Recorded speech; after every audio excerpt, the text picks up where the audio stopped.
ఈ సమయంలో కొద్ది నిమిషాలు దేవుని మాటలు మనం శ్రద్ధగా వినే ప్రయత్నం చేద్దాం.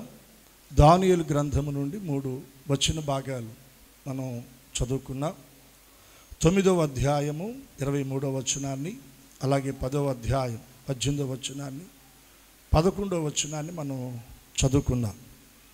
ఈ 3 వచన భాగాల్లో మనకు కనబడేటువంటి ఒక మాట ఏంటంటే, దేవుడు దానియేలును గూర్చి మాట్లాడుతున్నప్పుడు దానియేలును దేవుడు ఏమని పిలుస్తూ ఉన్నాడంటే,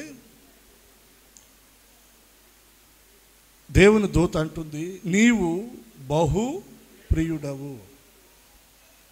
దానియేలు ఎవరికి ప్రియుడుగా ఉన్నాడు? దేవునికి ప్రియుడుగా ఉన్నాడు. అది కూడా ఎలా అంటే బహుప్రియుడు అంట. దేవుని దూత దానియేలుతో మాట్లాడుతూ దానియేలును గూర్చి ఈ మాట పలుకుతూ ఉంది. దానియేలు, నీవు దేవుని దృష్టిలో, దేవుని ఎదుట, దేవునికి నీవెలా ఉన్నావంటే బహుప్రియుడుగా ఉన్నావు. కుటుంబంలో, తోబుట్టుల మధ్యన, స్నేహితుల మధ్యన, బంధువుల మధ్యన, సమాజంలో, తను పనిచేసే చోట, ప్రతి చోట అతడు దేవునికి ఇష్టడుగా, దేవునికి ప్రియుడుగా, దేవుని ఆలోచనల్లో, దేవుని హృదయంలో ఒక స్థానాన్ని సంపాదించుకున్నటువంటి వ్యక్తిగా దానియేలు కనబడతా ఉన్నాడు. ధర్మశాస్త్ర ప్రకారం ఏదైనా ఒక విషయాన్ని నిర్ధారణ చేయడానికి 2 సాక్షులు ఉంటే సరిపోతుందండి.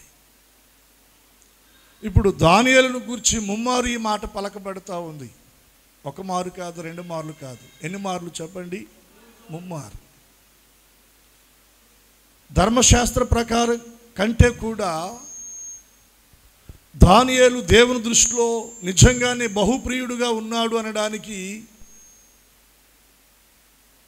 ఈ రుజువులు సరిపోతాయి, లేదా ఈ వచనాల్లో పలకబడినటువంటి మాటలు సరిపోతాయి. ఈ రోజున ఒక ప్రశ్న ఏంటంటే, మనము దేవుని దృష్టిలో ఎలా ఉన్నాము? మనుషుల దృష్టిలో కాదు, భర్త భార్య దృష్టిలో, భార్య భర్త దృష్టిలో, పిల్లలు తల్లిదండ్రుల దృష్టిలో కాదు, వీళ్ళ దృష్టిలో కూడా మనం వారికి ప్రియులంగానే ఉండాలి. వీరికి మించి మనం దేవుని దృష్టిలో, దేవునికి మనం బహుప్రియులంగా ఉండాలి. ఆ సాక్ష్యాన్ని మనం సంపాదించుకోవాలండి. 127వ కీర్తనలో 2వ వచనంలో ఒక మాట ఉంది. ఏం మాట అంటే, మీరు వేకువనే లేచి చాలా రాత్రి అయిన తర్వాత పండుకొనుచు కష్టార్జితమైన ఆహారము తినుచుండుట వ్యర్థమే. ఇదేంటండి? పనికి వెళ్ళొద్దా? పని చేసుకోవద్దా? కష్టపడొద్దా? పనికి వెళ్ళాలి, పని చేసుకోవాలి, కష్టపడాలి. జాగ్రత్తగా వాక్యాన్ని మనం గమనించాలి. మీరు వేకువనే లేచి చాలా రాత్రి అయిన తర్వాత పండుకొనొచ్చు, కష్టార్జితమైన ఆహారము తినుచుండుట వ్యర్థమే. వేకువన లేచిన వీరు మొదటగా ఏం చేయాలంటే దేవుణ్ణి స్తుతించాలి, దేవుని దగ్గర ప్రార్థన చేసుకోవాలి, దేవుని మాటలు హృదయంలో ధ్యానం చేసుకోవాలి. దేవుని స్తుతించటం, దేవునికి ప్రార్థన చేసుకోవటం, దేవుని మాటలను హృదయంలో ధ్యానం చేసుకోవటం, వీటికి సమయాన్ని ఇవ్వకుండా పని పని పని పని పని అని ఆ పనిలో చాలా రాత్రి అయిన తర్వాత వరకు కూడా పని చేస్తూ, అంతగా కష్టపడి మీ చేతుల కష్టార్జితం మీ చేతులకి వచ్చినా అది ఎలా ఉంటుందంటే వ్యర్థంగానే ఉంటుందంట. ఆ మాట అని వెంటనే ఏమంటాడో తెలుసా? అక్కడ తన ప్రియులు నిద్రించుచుండగా ఆయన వారికి ఇచ్చుచున్నాడు. ఎవరికి? ప్రియులు. దేవునికి ప్రియులుగా ఉన్నటువంటి వారికి ఆయన ఎప్పుడు ఇస్తున్నాడంట? వారు నిద్రించుచుండగా ఆయన వారికి ఇచ్చుచున్నాడు. రోమాపత్రిక 8వ అధ్యాయంలో ఒక మాట ఉంటుంది, తీయద్దులే. దేవుణ్ణి ప్రేమించు వారికి, అనగా ఆయన సంకల్పము చొప్పున పిలువబడిన వారికి మేలు కలుగుటకై సమస్తము కూడా సమకూడి, నీవెంత కష్టపడితే, నీవెంత ప్రయాసపడితే సమకూర్చబడితే చెప్పండి. దేవుడు సమకూర్చాలి నీ విషయంలో. దేవుడు పరిస్థితులను అనుకూలపరచాలి నీ విషయంలో. దేవుడు తెరవాలి ద్వారాలను. దేవుడు సరళము చేయాలి మార్గాలను. దేవుని అనుగ్రహం లేకుండా మనం ఎంత ప్రయాసపడినా ఆ ప్రయాస వ్యర్థము అన్నది 127వ కీర్తన 2వ మొదటి భాగంలో ఉన్న మాటలో ఉన్న ఆంతర్యం అది.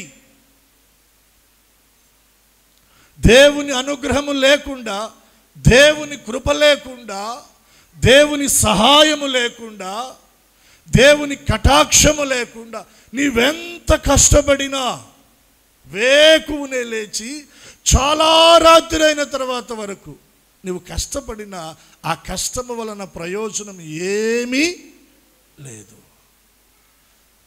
నీ కష్టము ప్రయోజనకరంగా మారాలి అంటే 128వ కీర్తన 1వ వచనం చెప్తుంది, యెహోవా యందు భయభక్తులు కలిగి ఆయన త్రోవల యందు నడుచు వారందరూ నిశ్చయముగా నీవు నీ చేతుల కష్టార్జితాన్ని అనుభవిస్తావు.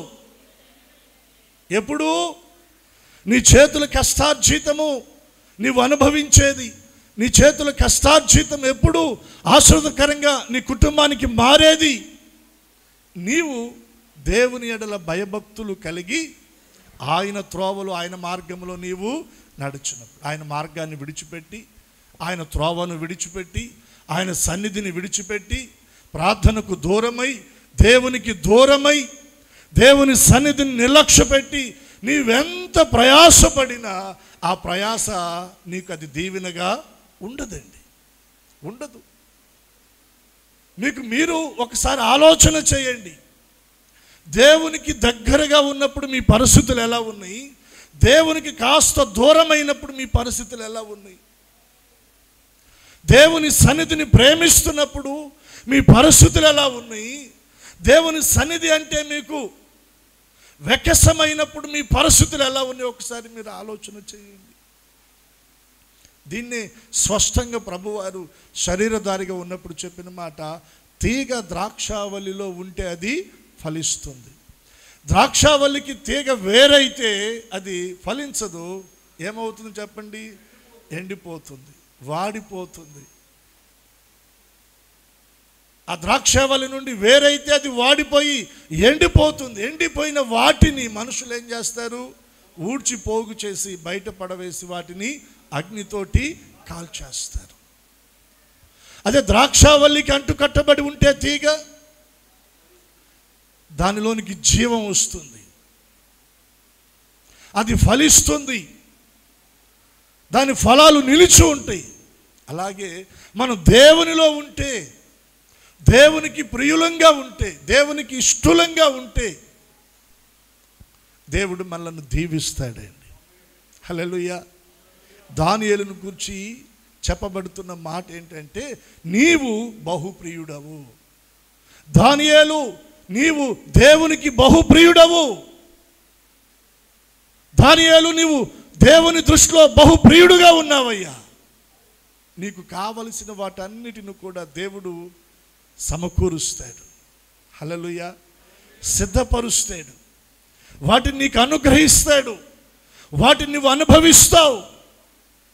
అవి నీ జీవితంలో స్థిరపరచబడతాయి. ఆ ఆశీర్వాదాలు ఎవరో వచ్చి కదిలిస్తే తొలగిపోయేవి కాదు, ఎవరో కుట్ర పనితే అవి నువ్వు పోగొట్టుకునేవి కాదు. అవి నీ జీవితంలో స్థిరపరచబడతాయి. దేవుని ఆశీర్వాదం ఎన్నటెన్నటికీ కూడా అది మన జీవితంలో ఆశీర్వాదమే. హల్లెలూయా. దేవుడు ఆశీర్వదిస్తే దాన్ని ఎవడు తీసివేయలేడండి. నమ్ముతారు ఈ మాట? దాన్ని తీసివేయడానికి ఒక 10 మంది, 20 మంది, 50 మంది, 100 మంది వచ్చి కుట్రాలు పనినా, దురుపనియాలు పనినా అవేవి వర్కౌట్ అవ్వవు. దేవుడు నిన్ను దీవించిన దీవెన అది నీకు స్థిరము. దేవుడు నిన్ను ఆశీర్వదించిన ఆశీర్వాదం అది నీకు స్థిరము. దాన్ని ఎవరు తొలగించలేరు. దేవుడు మనను ఆ రీతిగా దీవించున్నట్లుగా మనం దేవునికి ప్రియులంగా మనము మారాలి. దేవుని వాక్యపు వెలుగులో నుండి ఒక 3 విషయాలు మనం ధ్యానం చేద్దాం. దేవుని దృష్టిలో దానియేలు ఎలా బహుప్రియుడుగా జీవించగలిగాడు, ఇది ఎలా సాధ్యమయ్యింది, ఆ కోణంలో ఆ అనుభవాల్లో మనం నడిపించబడలేమా, మనం నడవలేమా, మనం వెళ్ళలేమా అన్న ఒక ఆలోచన మనకి ఈ ఆరాధనలో పరిశుద్ధాత్మ దేవుడు మన అంతరంగములో కలగచేయునుగాక. హల్లెలూయా. దానియేలు వలె మనం కూడా మారటానికి మన వైపు నుండి మనం కూడా కొద్దిగా భక్తిలో సాధకం అన్నది మనం చేయాలి.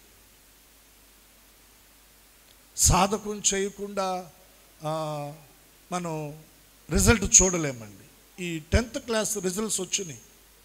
ఇటు కాకినాడ వైజాగ్ ఒక పాపకి 600కి 600 వచ్చినాయండి. 600కి 600 రావటం అన్నది అది జరగని పని. 1-2 ఖచ్చితంగా తగ్గుతాయి.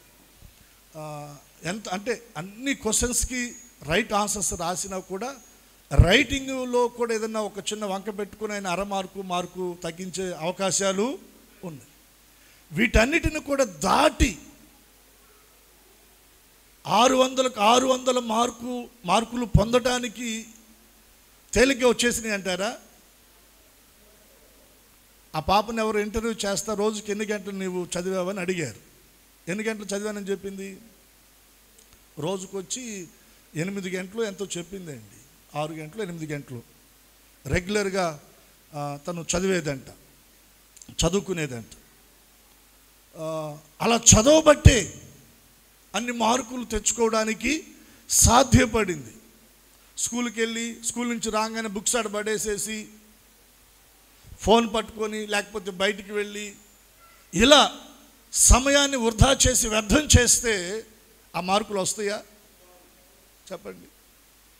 రావు కదా.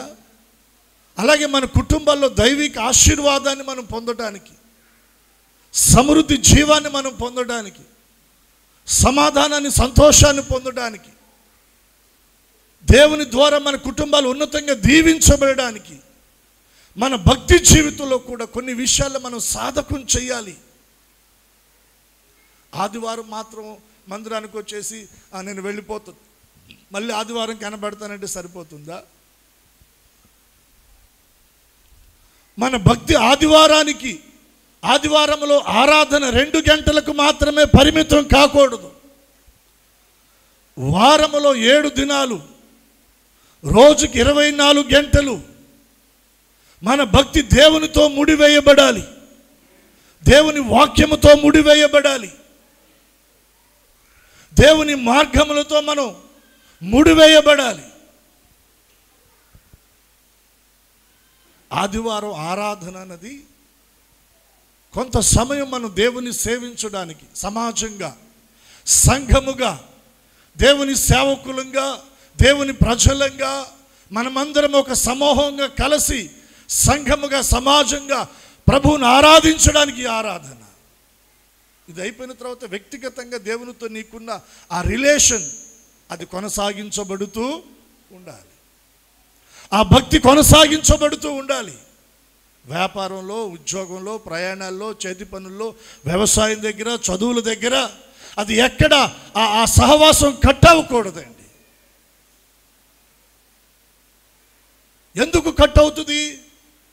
కొన్ని దేవునికి నచ్చని పనులు మనం చేసినప్పుడు దేవునితో మనకున్న రిలేషన్ ఏమవుతుంది? కట్ అయిపోతుంది. సమ్మతింపకుండా ఇద్దరు కూడి నడవగలరా అని దేవుని వాక్యం ప్రశ్నిస్తుంది. అంటే ఇద్దరు మనసులు కలవకుండా కలిసి నడుస్తారా? నడవలేరు కదా. అలాగే ఇప్పుడు దేవునికి మనకు సమ్మతి గల మనసు ఏర్పడాలి. ఆయనకు నచ్చేటట్టుగా మనం మాట్లాడాలి, ఆయనకు నచ్చేటట్టుగా మనం జీవించాలి, ఆయనకు నచ్చేటట్టుగా మన భక్తి జీవితం ఉండాలి. అప్పుడు ఆయన మనతో సమ్మతించి అడుగులు వేస్తాడు. రెండు చేతులే దేవునికి మనం స్తోత్రం చెల్లిద్దాం.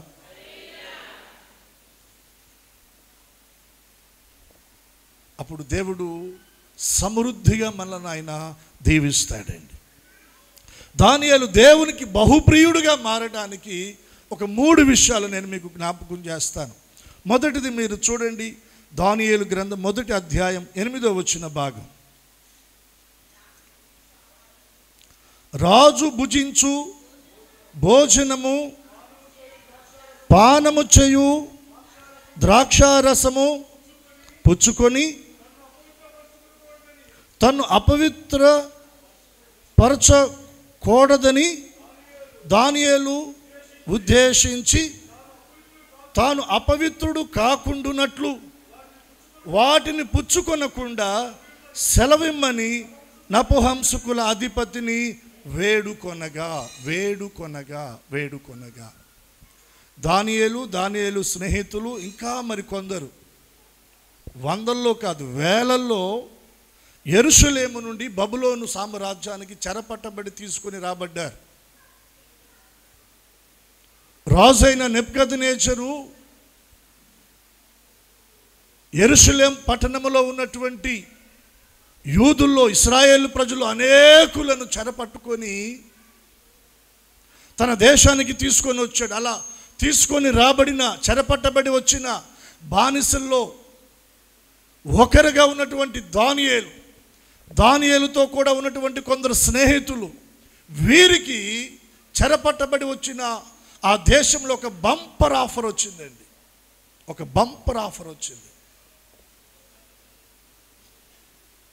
నేను మీకు ఒక మాట చెప్తాను. ఆదివారం మనకేదైనా బెటర్ ఆఫర్ వస్తే దేవుని మందిరానికి ఆరాధనకు ప్రాధాన్యత ఇస్తామా, లేదా మనకు వచ్చినటువంటి ఒక బంపర్ ఆఫర్ ఏదైతే ఉందో దానికి అవకాశం ఇస్తామా? పైకి చెప్పద్దు, మీ అంతరంగంలో మీరు చెప్పుకోండి.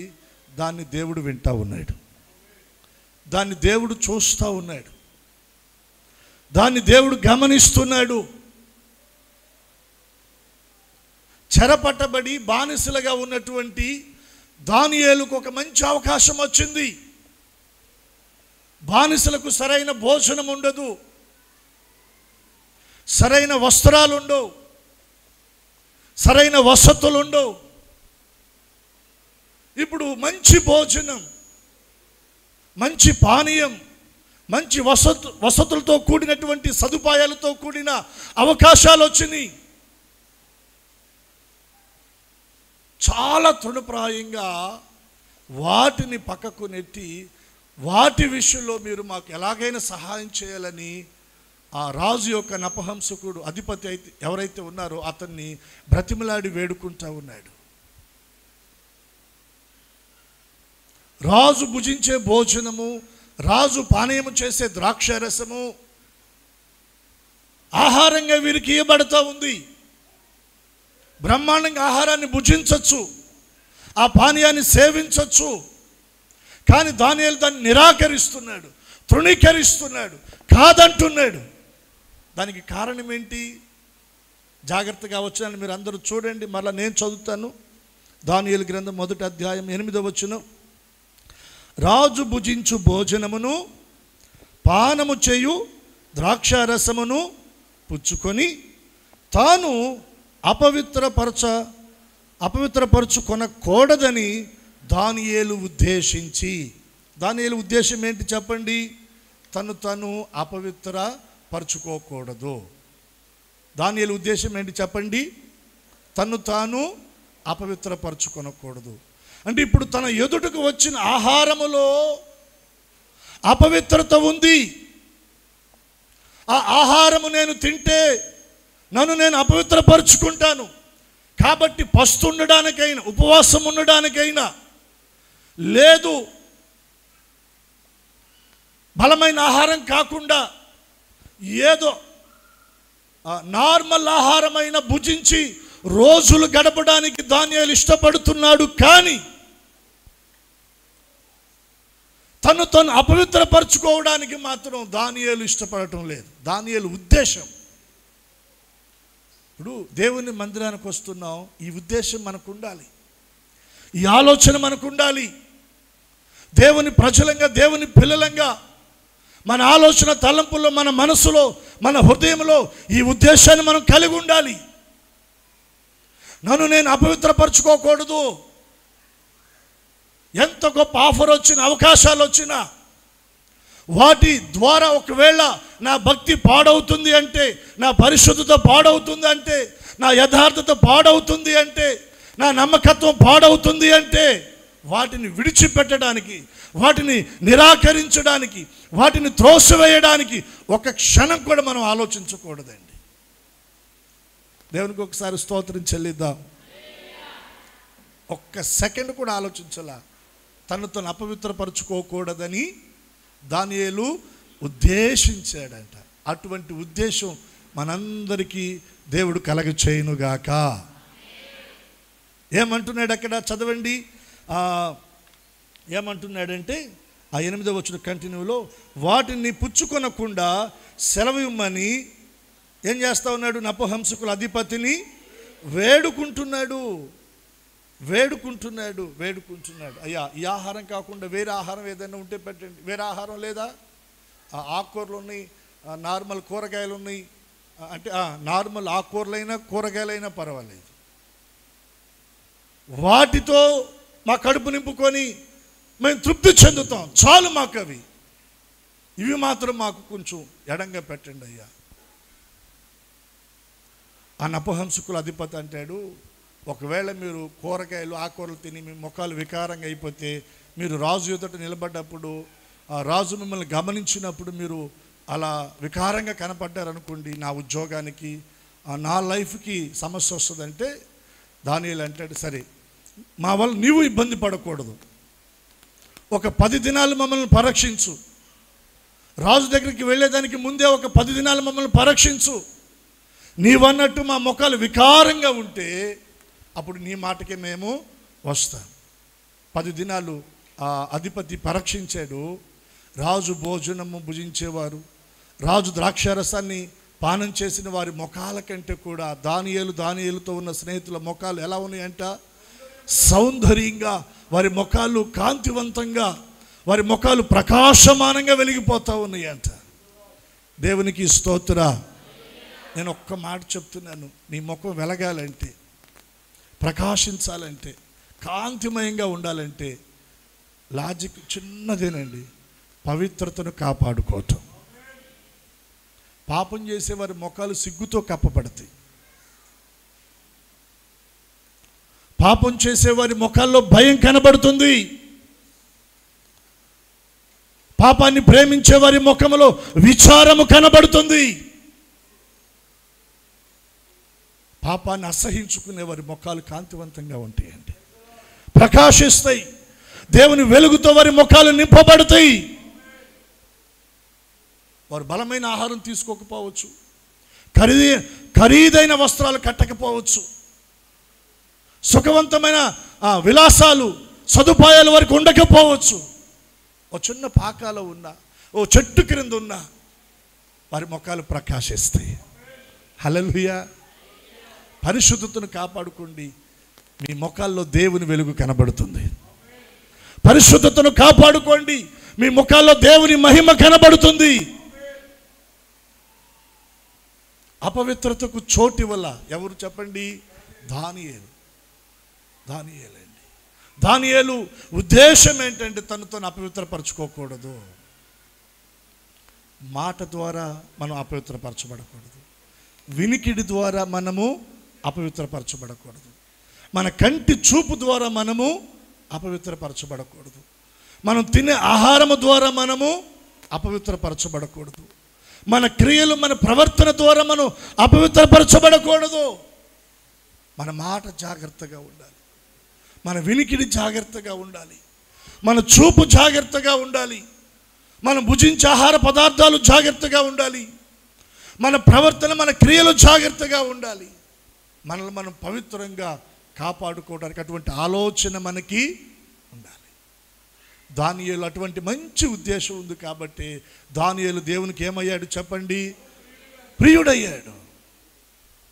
కనబడిన చెడంతా లాగేసుకొని లోనేసేసుకుంటే దేవునికి ప్రియులం అవుతామా? చెప్పండి. అవలేం కదా, అవలేం కదా. చెడుతనాన్ని మనం అసహించుకోవాలి, చెడుతనాన్ని మనం విసర్జించాలి, చెడుతనానికి మనం దూరంగా ఉండాలి. చాలామంది చెడుతనానికి దగ్గర అవుతున్నారండి. చెడుతనము లేదా ఆ అపవిత్రత లేదా పాప సంబంధమైనటువంటి ఆ కార్యాలు మొదట సంతోషాన్ని ఇస్తాయి, ఆ తర్వాత భయంకరమైన విషాదకరమైనటువంటి దినాలు నీ జీవితంలో చోటు చేసుకుంటాయి. సంతోషకరమైనటువంటి సమయము బహు కొద్దిది, దాని ఫలితంగా ఆ తర్వాత నీ జీవితంలోకి వచ్చే విషాదకరమైన ఆ దినాలు ఎక్కువగా ఉంటాయండి. పవిత్రతను కాపాడుకునేటప్పుడు, పరిశుద్ధంగా జీవించడానికి నీవు ఒక తీర్మానం చేసుకున్నప్పుడు ఆ కొద్ది దినాలు అవి నీకు కష్టంగా ఉంటాయి, కొంచెం బాధగా ఉంటాయి. ఆ కష్టంలో కూడా, ఆ బాధలో కూడా పవిత్రంగా, పరిశుద్ధతగా దేవుని కొరకు నువ్వు నిలబడగలిగితే ఆ తర్వాత లాంగ్ టైం సంతోషకరమైన దినాలను దేవుడు నీకు ఇస్తాడు. దానికి ఉదాహరణ యోసేపు జీవితాన్ని మనం గమనిద్దామండి. యోసేపు జీవితాన్ని మనం గమనిద్దాం. పోతీఫరు భార్య తనతో పాపము చేయమని యోసేపును ప్రేరేపించినప్పుడు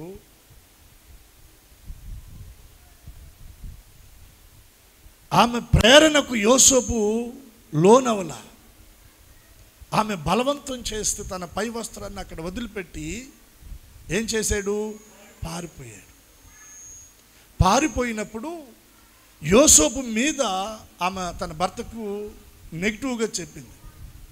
అతడు నన్ను అల్లరి చేశాడు, నన్ను పట్టుకోపోయాడు, నన్ను ఆగం చేయబోయాడు, అటువంటి వాడిని తీసుకొచ్చి ఇంట్లో పెట్టావా అని దొంగ ఏడుపు ఏడ్చింది.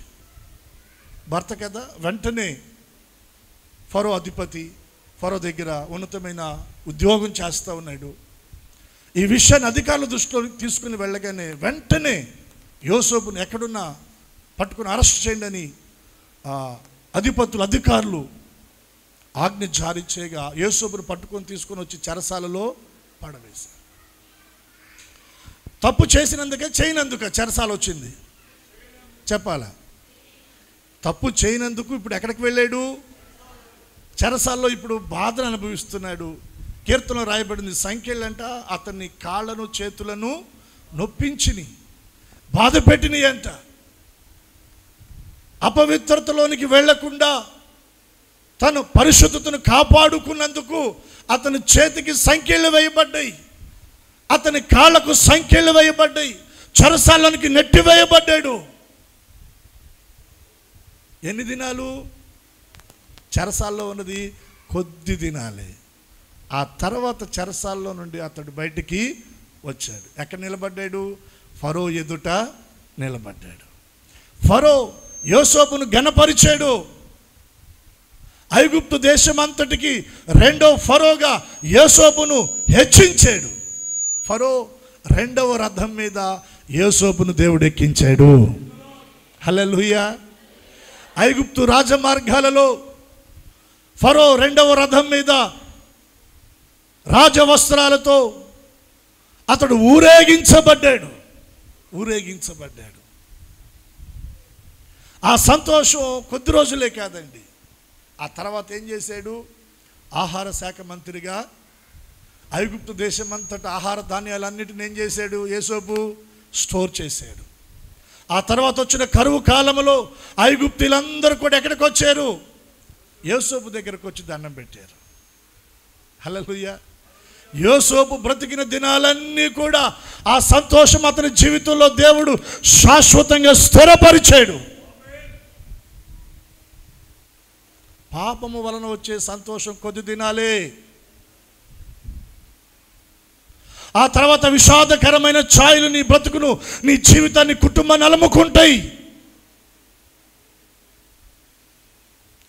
పాపాన్ని ప్రేమించి పాపముతో చెలిమి చేసి పాపములో జీవించి బ్రతికినటువంటి వారి జీవితాలను మనం గమనిస్తే వారి బ్రతుకు ముగింపు చాలా విషాదంగా ఉంటుందండి. పవిత్రతను కాపాడుకొని కొద్ది దినాలు బాధపడ్డా దేవుని కొరకు నిలబడినటువంటి వారి జీవితాలు ఆ తర్వాత లాంగ్ టైం వారి జీవితాలు దేవుడు ఉన్నతంగా దీవించాడు. దానికి సాక్ష్యాల్లో ఒక సాక్ష్యం యోసేపు సాక్ష్యమే. దేవునికి 2 చేతులు ఎత్తి స్తోత్రం చెల్లిద్దాం. పవిత్రతను కాపాడుకుందాం. ఆ ఆలోచన, ఆ ఉద్దేశం మనలో ఉండాలి. నన్ను నేను అపవిత్రపరచుకోకూడదు. ఇదిగో ఈ మాట మాట్లాడితే, ఇదిగో ఇది చూస్తే, ఇదిగో ఈ అపవిత్రమైనవి వింటే, ఇదిగో ఆ స్థలంలో నేను నిలిస్తే, ఆ స్థలాలకు నేను వెళితే నన్ను నేను అపవిత్రపరుచుకుంటాను, అక్కడికి నేను వెళ్ళకూడదు అన్న ఆలోచన మనకు ఉండాలి. ఆలోచన ఉండాలి. దేవునికి ఒకసారి 2 చేతులు ఎత్తి స్తోత్రం చెల్లిద్దాం. అది మన గుండెల్లో ఉండాలండి, గుండెల్లో ఉండాలి.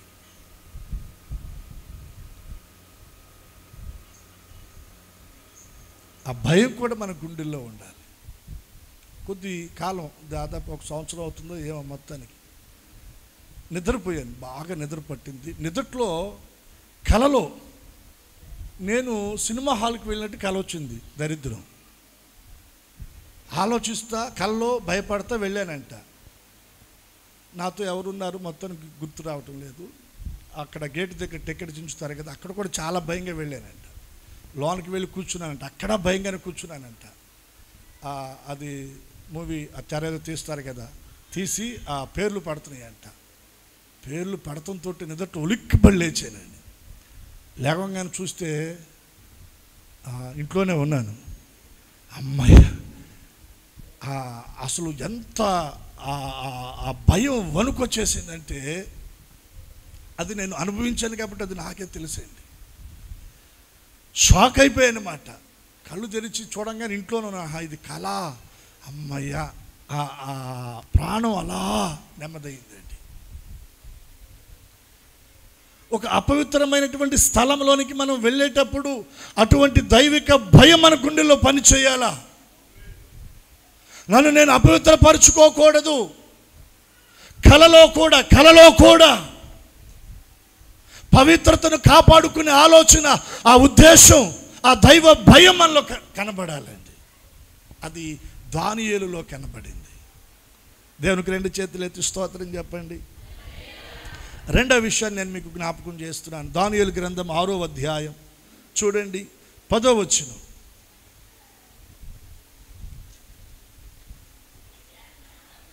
ఇటు శాసనము సంతకము చేయబడినని దానియేలు తెలుసుకొని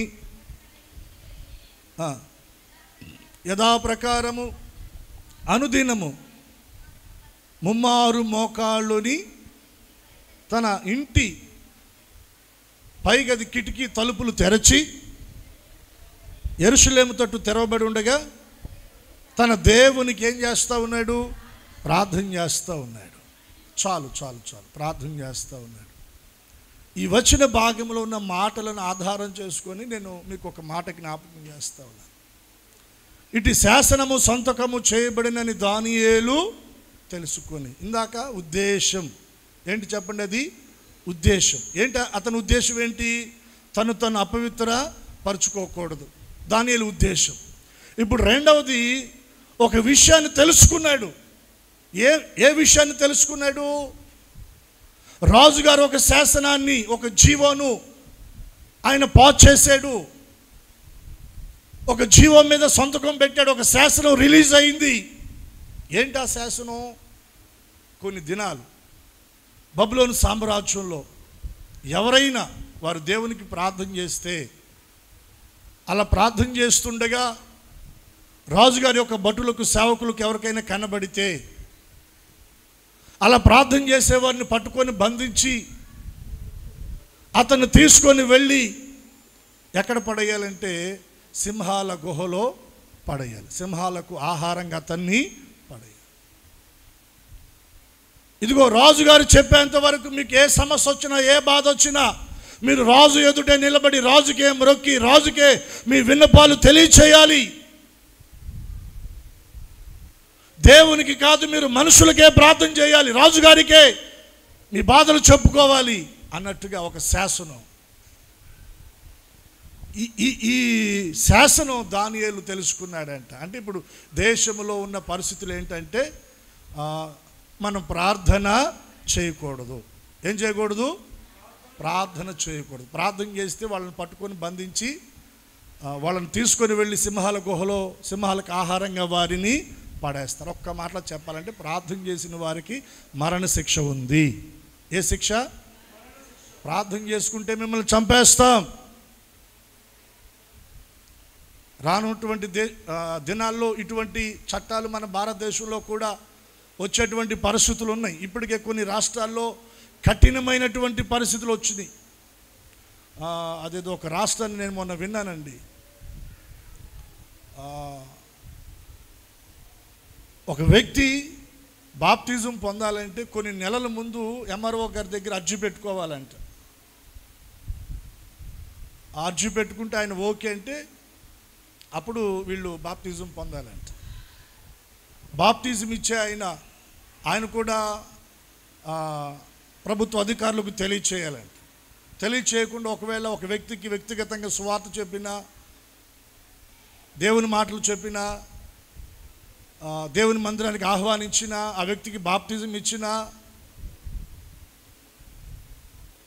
కఠినమైనటువంటి శిక్షలు అమల్లో ఉన్నాయి. 8 సంవత్సరాలు 10 సంవత్సరాలు జైల్లో పెడతారంట, 20,000 జరిమానా వేస్తారంట.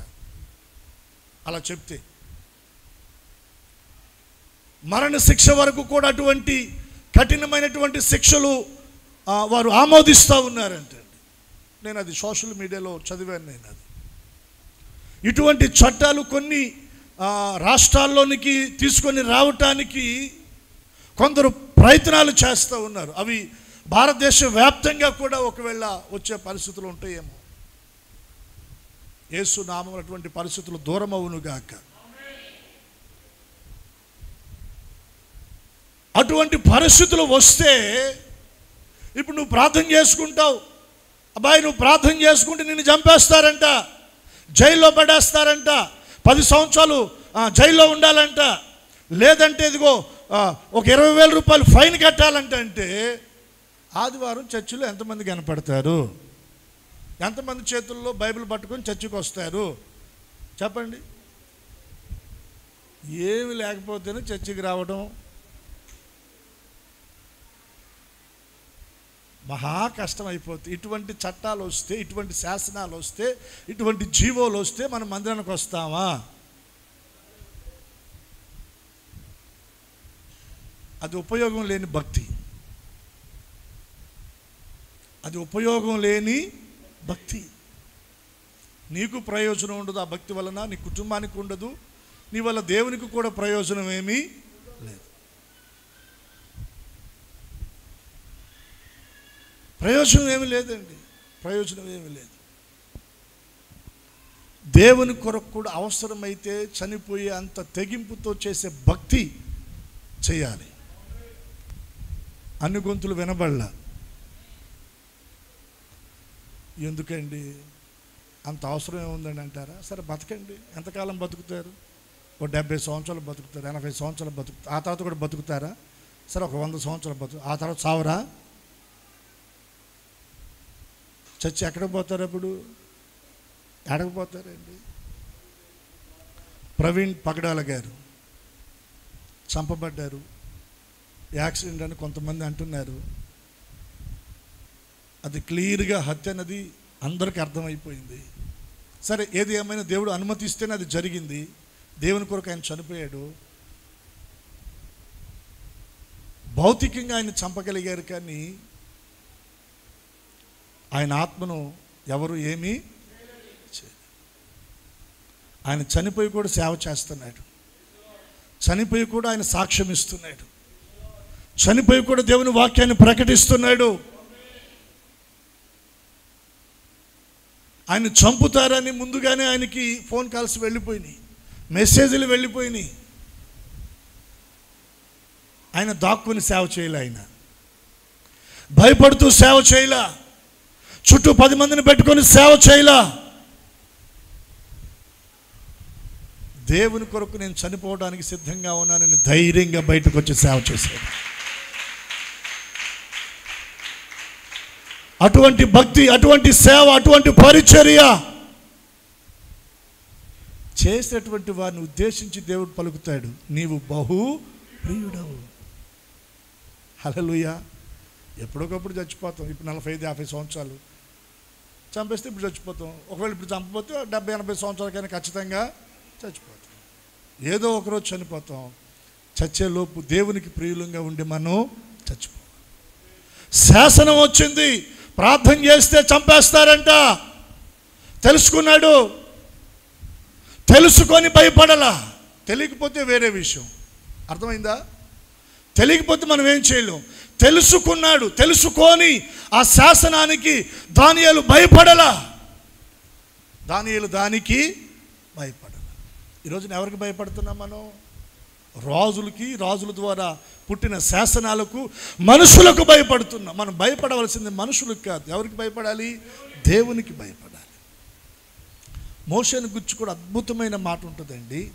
రాజాజ్ఞకు భయపడక ఐగుప్తు దేశాన్ని ఏం చేశాడంట? విడిచిపెట్టాడంట. అల్పకాల పాప భోగములు అనుభవించుట కంటే క్రీస్తు విషయమైన నింద గొప్ప భాగ్యమని ఎంచుకున్నాడు. పాప భోగమా నింద అంటే నింద వెయ్యండి అన్నాడు మోషే. పాప భోగాల కొరకు అరులు చాచి పరిగెత్తలా మోషే. తన యవ్వన ప్రాయములో దేవుని కొరకు నింద అనుభవించడానికి మోషే అడుగులు వేశాడు. అది కదా భక్తి. గుర్తింపు కోసం పరిగెత్తలా, నింద కొరకు అడుగులు వేశాడు. అల్పకాల పాప భోగం అనుభవించుట కంటే కూడా ఫరో కుమార్తె యొక్క కుమారుని అనిపించుకోవడానికి తను ఒప్పుకోలేదంట. దేవుని ప్రజలతో శ్రమ అనుభవించడానికి అడుగులు వేశాడు. అక్కడ రాయబడిన మాట ఏంటో తెలుసా? రాజాజ్ఞకు భయపడక ఏం చేశాడు? ఐగుప్తును విడిచిపెట్టి వెళ్ళాడంట. చదవండి అవచ్చు దాన్ని. మోషే పెద్దవాడైనప్పుడు విశ్వాసమును బట్టి ఐగుప్తు ధనము కంటే క్రీస్తు విషయమైన నింద గొప్ప భాగ్యమని ఎంచుకొని ఎంచుకొని ఎంచుకొని దేన్ని ఎంచుకుంటున్నాం మనం? చదువు. అల్పకాల పాప భోగం అనుభవించుట కంటే దేవుని ప్రజలతో శ్రమ అనుభవించుట మేలు. ఫరో కుమార్తె యొక్క కుమారుని అనిపించుకొనడానికి ఒప్పుకోలేదు. ఏలయనగా అతడు ప్రతిఫలముగా కలుగబోవు బహుమానము యందు అతడు దృష్టి ఉంచాడు. మన దృష్టి భూ సంబంధమైన వాటి మీద పెడితే, ఐగుప్తు ధనం మీద పెడితే, పాప భోగాల మీద పెడితే ప్రయోజనం లేదండి. అతడు తనకు ప్రతిఫలముగా కలగబోవు బహుమానం, పరలోకంలో దేవుని ద్వారా అతడు పొందే మహిమ, దేవుని ద్వారా పొందే కిరీటాన్ని, దేవుని ద్వారా పొందే ఘనతను చూస్తూ ఉన్నాడు. అది శాశ్వతమైనది. భూమి మీద ఏది పొందుకున్నది ఆ శాశ్వతమే. మన మరణంతో అవన్నీ క్లోజ్ అయిపోతాయి. చదువు, అక్కడ కంటిన్యూ చేయండి.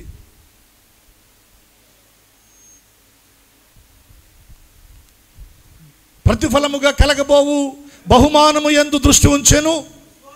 విశ్వాసమును బట్టి అదృశ్యమైనటువంటి వాటిని చూచున్నట్లు స్థిర బుద్ధి కలిగినటువంటి వాడై, అది కావాలి. రాజాజ్ఞకు భయపడకపోవడానికి అతనిలో స్థిర బుద్ధి ఉంది, చంచల బుద్ధి కాదు. ఒకడుగు అటు, ఒకడుగు ఇటు, ఒకడుగు మందిరంలో, ఒకడుగు ఎక్కడో లోకంలో. కొద్ది సమయం ప్రార్థనలో, కొంత సమయం లోక సంబంధమైన ఆచారాలలో. ఇటు దేవుని సంతోషపెట్టాలి, అటు లోకంలో మనుషులను సంతోషపెట్టాలి. రెండు విధాల ఆలోచనలు, రెండు విధాల తలంపులు, రెండు విధాల ఉద్దేశాలు మోషేలో లేవు. అతడు స్థిర బుద్ధి కలిగిన వాడై ఉన్నాడంట. అందుకని ఎక్కడ కాంప్రమైజ్ కాల. రాజు ఆజ్ఞకు భయపడలా, రాజు శాసనానికి భయపడలా, తన ముందున్న చట్టాలకు భయపడలా, బెదిరింపులకు భయపడలా. ఇట్టి శాసనము సంతకము చేయబడనని దానియేలు తెలుసుకొని ఏం చేస్తా ఉన్నాడు? ధైర్యంగా ప్రార్థన చేస్తూ ఉన్నాడు. ఆ ధైర్యం మనకుందా? ఎవరు నిన్ను భయపెడుతున్నారో, ఏ పరిస్థితులు నిన్ను భయపెడుతున్నాయో వాటి ముందు దేవుని కొరకు నువ్వు ధైర్యంగా నిలబడగలుగుతున్నావా? దానియేలును చంపేస్తామన్నా దానియేలు భయపడలా. హల్లెలూయా. అపోస్తులండి పట్టుకొని భయంకరంగా కొట్టారంట. వాళ్ళ దేహాలంతా కూడా గాయాలైపోయినాయి, రక్తం కారుతూ ఉంది. ఇదిగో ఇది ఫస్ట్ టైం అని మిమ్మల్ని వదిలేస్తున్నాం. వదిలేయడానికి కారణం ఇంకొకటి, దాన్ని మభ్యపెట్టి, అంటే బయట గొడవలు అయిపోతున్నాయి అని దాన్ని మభ్యపెట్టి అపోస్తులను పిలిచి ఏమన్నారో తెలుసా? మీరు ఈ నామమును బట్టి, ఏ నామమును బట్టి?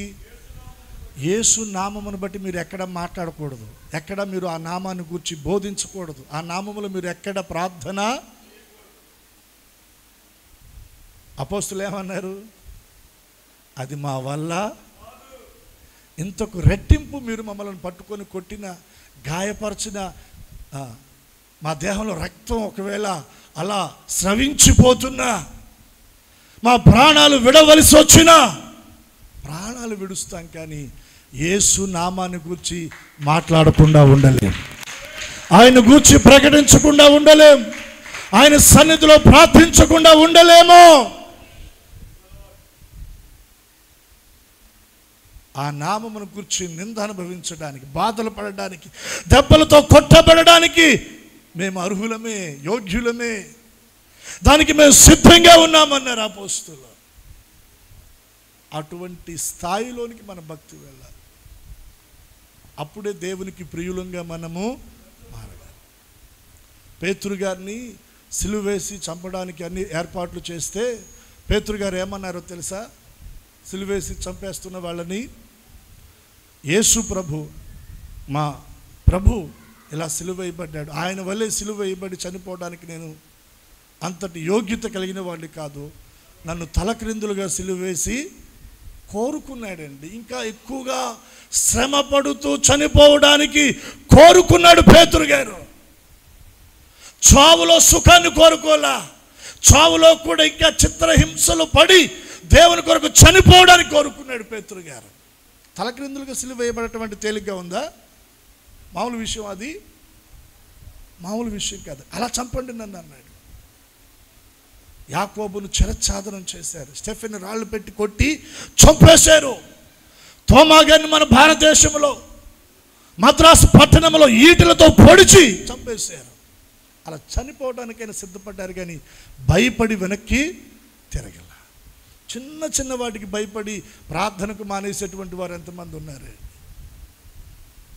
ఎంతమంది లేరు. దేవునికి మనం ప్రియులంగా ఎలా మారగలం? ఆ తెగింపు, ఆ సమర్పణ దేవుడు మనలో కూడా చూచునుగాక. దానియేలు పట్టుకుని తీసుకుని వెళ్ళి సింహాల బోన్లో పడేస్తే హ్యాపీగా వెళ్ళిపోయాడు, కానీ దేవుడు ఏం చేశాడు? సింహాల నోళ్లను మూయించాడు. బట్ దేవుని కొరకు నిలబడితే దేవుడు అద్భుతాలను చేస్తాడు. మొదటిది ఏంటి చెప్పండి? తను అపవిత్రపరచుకోవడానికి ఇష్టపడాల.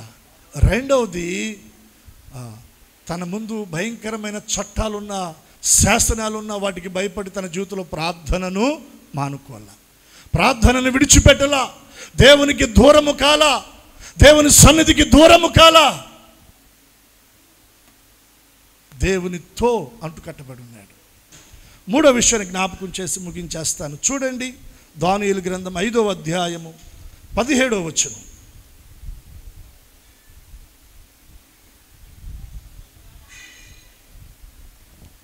అందుకు దానియేలు ఇట్లా, నేను నీ దానములు నీ యొద్ద నుంచుకొనుము, నీ బహుమానములు మరి ఎవరికైనా నిమ్ము. అయితే నేను ఈ చేవ్రాతను చదివి దాని భావమును రాజునకు తెలియచెప్పేస్తాను. బెల్షెజరు తన రాణులతో ఉపపత్నులతోటి విందు చేసుకుంటా ఉన్నాడు. రాజు కదండి, చాలా కాస్ట్లీ మందు తాగుతూ ఉన్నాడు, చాలా కాస్ట్లీ బంగారు పాత్రలో తాగుతూ ఉన్నాడు.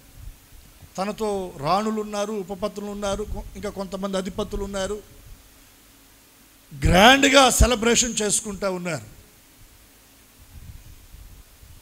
ఆ సమయంలో బెల్షెజ్ రాజుకి ఒక దుర్బుద్ధి పుట్టింది. ఏంటి ఆ బుద్ధి అంటే, నెబుకద్నెజరు యెరూషలేమును చెరపట్టుకొని అక్కడున్న ప్రజలను సంపదను దోచుకొని వచ్చేటప్పుడు అక్కడున్న దేవుని మందిరం, పరిశుద్ధ ఆలయం, సొలొమోను నిర్మించిన మందిరం, అది బంగారముతో ఎక్కువ శాతం నిర్మించబడింది. ఆ సంపద అంతా దోచుకొని వచ్చాడు. దోచుకొని వచ్చేటప్పుడు దేవుని మందిరములో దేవుని పరిచర్య కొరకు ఉపయోగించే కొన్ని ఉపకరణాలు ఉన్నాయి, పాత్రలు ఉన్నాయి. వాటిని కూడా తీసుకొని వచ్చాడు. తీసుకొని వచ్చి నెబుకద్నెజరు ఏం చేశాడంటే, అవి దేవుని మందిరంలో జరిగే పరిచర్యకు సంబంధించిన ఉపకరణాలు, పరిశుద్ధమైనవి కదా, వాటి జోలు మనకెందుకని వాటిని ఒక బొక్కసమలో వాటిని భద్రపరిచి జాగ్రత్త చేశాడు. ఎవరు? నెబుకద్నెజరు. ఇప్పుడు అతని కుమారుడిగా పిలువబడుతున్న బెల్షెజర్, కుమారుడు కాదు మనవడవుతాడు.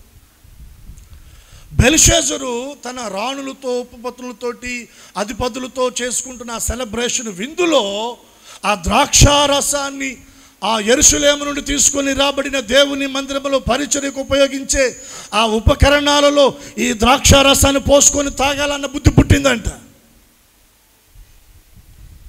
ఏదో అంటారు, పోయేవాడికి ఇట్లాంటి విపరీతమైన బుద్ధులు కలుగుతూ ఉంటాయి అంటే. ఆ బుద్ధి కలగగానే తన దగ్గర అధిపతులకు ఆజ్ఞాపించాడు. వారు చెప్పారో లేదో తెలీదు, వెంటనే వెళ్ళి ఆ ఉపకరణాలను తీసుకొని వచ్చారు. దేవుని మందిర సంబంధమైన ఉపకరణాలు అవి, దేవుని మందిరంలో పరిచర్యకు ఉపయోగించే ఉపకరణాలు అవి. అవి ఏవైనా సరే దేవుని మందిరంలో ఉపయోగించే ప్రతి వస్తువు ప్రార్థన చేసి దేవుని పరిచర్య కొరకు దాన్ని ప్రతిష్ఠిస్తారు కాబట్టి అవి దేవుని మందిరంలో దేవుని పని కొరకు ఉపయోగపడాలి. మన వాటి కొరకు ఉపయోగపడకూడదు. మీరు అర్థం చేసుకోండి అక్కడ కొంచెం లోతుగా. ఈ బెల్షెజరు వాటిని తప్పించుకొని వాటిలో ద్రాక్షారసం పోసుకొని తాగుతూ ఉన్నాడు. అలా ఎప్పుడైతే ఆ మూమెంట్ జరిగిందో పరలోకం నుండి ఒక హస్తము చాపబడి తనున్న రాజనగరిలో ఒక గోడ మీద బంగారపు అక్షరాలతో ఒక వ్రాతను వ్రాసిందంట. అది ఏంటో మనోడికి అర్థం కాల.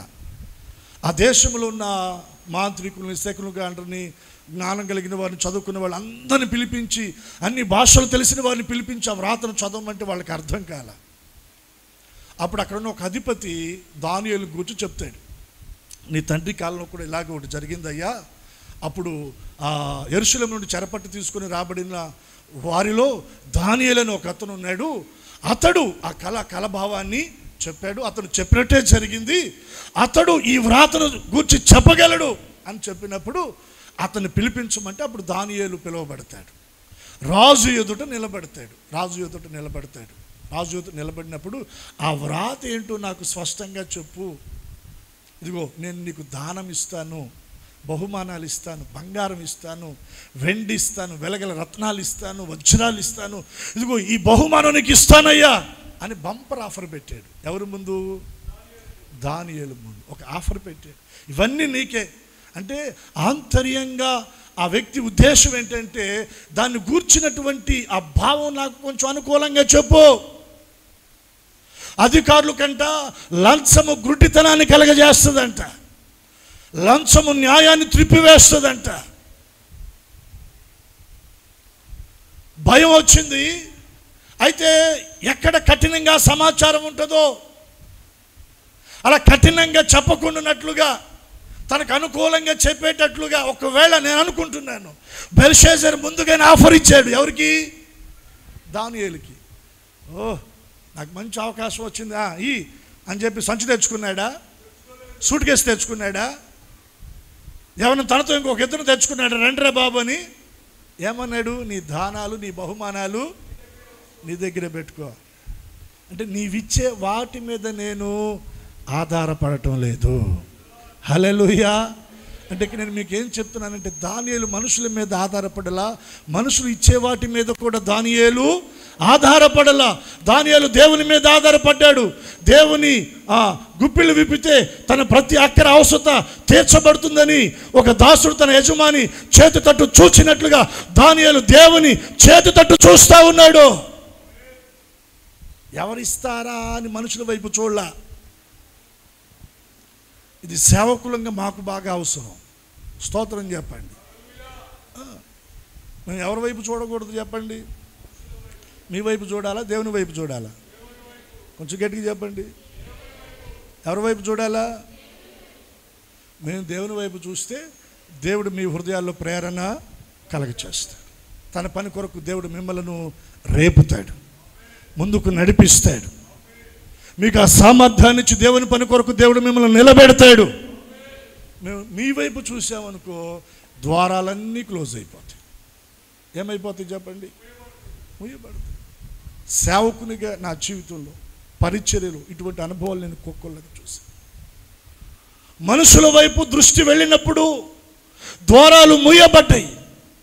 అయ్యా పొరపాటు జరిగిందని ఈ దృష్టి దేవుని వైపు మళ్ళినప్పుడు ద్వారాలు తెరవబడ్డాయి. రాజు ఇచ్చే బహుమానం మీద లేదు దానియేలు దృష్టి. అందుకని తేలిగ్గా మాట్లాడేస్తూ ఉన్నాడు. అవన్నీ నాకు అక్కరా, ఎవరికైనా ఇచ్చుకో, ఎవరికైనా వాటికి ఉంటుందేమో, కానీ వాటి మీద నాకు. గెహాజీ ఏమన్నాడు? మా గురువు గారికి. అంటే ఈయనకేముంది? గురువు గారికి లేనప్పుడు ఈయనకెందుకు? దేవునికి ఒకసారి స్తోత్రం చెల్లిద్దాం. మనసు పెట్టుకున్నాడు, పరిగెత్తుకున్నాడు, ఆ రథాన్ని కలుసుకున్నాడు, ఆయనకి అబద్ధం చెప్పాడు, 2 మూటలు భుజాన్ని వేసుకున్నాడు, ఇంకో ఇద్దరి మీద ఇంక 4 మూటలు భుజాన్ని వేయించాడు, మొత్తం తీసుకొచ్చి 6-7 మూటలు ఇంట్లో గుంట తీసి గుంటలో పెట్టాడు. తద్వారా వచ్చిన ఫలితం ఏంటి? బాగుపడ్డా? దీవించబడ్డా? మరి వద్దన్న దానియేలు ఏమైనా బికారైపోయాడా? ఎలీషా బికారైపోయాడా?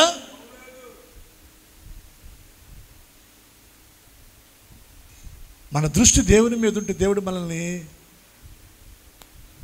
ఇలా చేయడండి, ఇలా చేస్తాడు. హల్లెలూయా. 120 మంది అధిపతుల్లో 3 ముఖ్యులు. ఆ 3లో దానియేలు. ఎక్కడ పెట్టాడు దానియేలుని దేవుడు? దేవుని కొరకు మనం నిలబడితే దేవుడు మనల్ని ఉన్నత స్థలాల్లో ఆయన నిలబెడతాడు. దానియేలు అన్నాడు, ఎవరిని నాకు అక్కర్లా, ఆ వ్రాత భావం నేను చెప్తాను. మెనే టెకెల్ ఉఫారిన్స్. దేవుడు నిన్ను లెక్క చూశాడు, లెక్కలో నీవు తక్కువ కనపడ్డావు. దేవుడు నిన్ను త్రాసులో పెట్టాడు, త్రాసులో నీవేమైపోయావు? తక్కువగా కనపడ్డావు. నీ తండ్రి కాలంలో జరిగింది నీకు తెలుసు, అయినా నువ్వు మనస్సును అణుచుకోవాలా. నువ్వు తీసుకొని వచ్చిన పాత్రలు ఏ పాత్రలు అవి? దేవుని పరిశుద్ధాలయంలో, దేవుని మందిరంలో పరిచర్య కొరకై, ధూపదీప నైవేద్యం అక్కడ జరిగే పరిచర్య కొరకై తయారు చేయబడి ప్రతిష్ఠించబడిన పాత్రలు అవి. వాటిలో నీవు నీ రాణులతో, పోతులతో, అధిపతులతో త్రాగడానికి ద్రాక్షరసాన్ని పోశారు కదా. దేవుని కోపం నీ మీదకి వచ్చింది. నీ రాజ్యం తీసివేయబడుతుంది, నువ్వు చనిపోతావనగానే ఆ రోజు రాత్రి చచ్చాడు. అతని రాజ్యం కల్దీలకు అప్పగించబడిందండి. 3వదిగా దానియేలులో నేను మీకు చెప్పగలిగిన మాట ఏంటంటే, అతడు బహుమానాలను ఆశించిన వాడు కాదు. బహుమానాలను, బాలాకు బహుమానాన్ని బిలాము ఆశించాడు.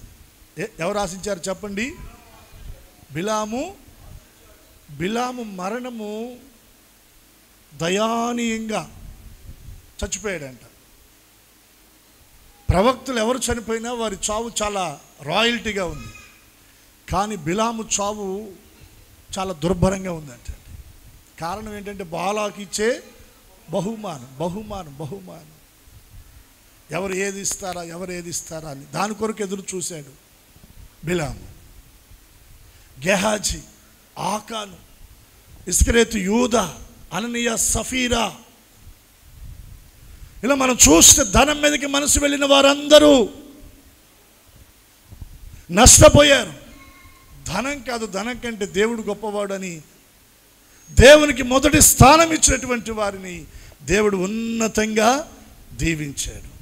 దేవుని కంటే దేనికి కూడా మన జీవితంలో ఉన్నత స్థానాన్ని మనం ఇవ్వకూడదు. అది వెండైనా, బంగారమైనా, ఆస్తిపాస్తులైనా, బంధు బలకమైన ఏదైనా. అందుకని దానియేలు దేవునికి ఏమయ్యాడు చెప్పండి? బహుప్రియుడయ్యాడు. తన ప్రియులు నిద్రించుచుండగా వారికి ఏం కావాలో అవన్నీ ఆయన వారికి ఇస్తాడు. అట్టి కృప మనకు అందరికీ దేవుడు అనుగ్రహించును గాక. ప్రార్థన చేసుకుందాం. అందరూ తలలు వంచండి, కళ్ళు మూయండి, చేతులు ఆకాశము తట్టు ఎత్తగలిగినటువంటి వారు ఎత్తండి. ఒక 2-3 నిమిషాలు ప్రార్థన చేసుకోండి. ఈ ఆరాధనలో దేవునికి ప్రియులుగా మీరు మారిపోవాలి.